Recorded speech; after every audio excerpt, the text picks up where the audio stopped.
আর SIR শুনানিতে হয়রানির অভিযোগ লাগাতার চলছে। এসআইআর শুনানিতে বয়স্কদের ডাকা নিয়ে হয়রানির অভিযোগ তুলেছে তৃণমূল। মঙ্গলবার কোচবিহারে অভিষেক বন্দ্যোপাধ্যায়ের সভা থেকেও এক বৃদ্ধাকে দেখা গেল যে সেখানে হয়রানি হচ্ছে তার সঙ্গে এসআইআর শুনানিতে, এমনই অভিযোগ। তৃণমূল দাবি করছে বৃদ্ধাকে মৃত দেখিয়ে ভোটার তালিকা থেকে নাম বাদ দিয়ে দিয়েছে কমিশন।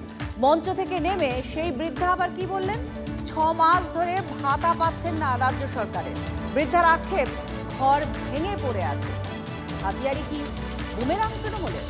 আপনারাও দিনের পর দিন দেখিয়েছে কিভাবে নাকে নল লাগিয়ে, কিভাবে অ্যাম্বুলেন্সে চড়ে, কিভাবে প্রেগনেন্ট লেডি, কিভাবে তারা এসছে।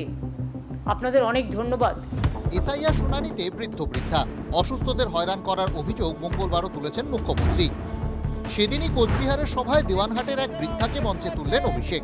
10 জন ভোটারকে মঞ্চে তুলেছিলেন অভিষেক। অভিযোগ, 10 জনের নামই বাদ পড়েছে খসড়া তালিকায়, কমিশনের খাতায় মৃত। তৃণমূল বলছে ভূত। ওই 10 জনেরই একজন ওই বৃদ্ধা, নাম আলিমান বেওয়া। দুহাতে লাঠিতে ভর দিয়ে প্রায় 18-19 মিনিট মঞ্চে দাঁড়িয়েছিলেন বৃদ্ধা। জানিয়ে তৃণমূলকে আক্রমণ বিজেপি রাজ্য সভাপতি শ্রমিক ভট্টাচার্যের।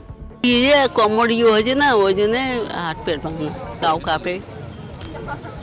কাঁপে তো। ভয়ঙ্কর অবস্থা। মানুষের জীবন জীবিকা সমস্ত একদিকে গ্রাস করে নেওয়া হচ্ছে।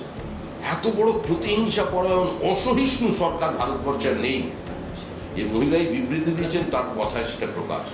ভোটার তালিকায় নাম বাদ পড়েছে, তাই অশক্ত শরীরে অভিষেকের মঞ্চে হাজির হয়েছেন। তবে আরও এক জায়গায় বৃদ্ধার নাম বাদ পড়ার অভিযোগ, সেটা নির্বাচন কমিশনের খাতায় নয়, রাজ্য সরকারের খাতায়। তৃণমূলের মঞ্চ থেকে নেমে বৃদ্ধার অভিযোগ, 6 মাস ধরে ভাতা পাচ্ছেন না। আপনি কেন আসছিলেন এখানে?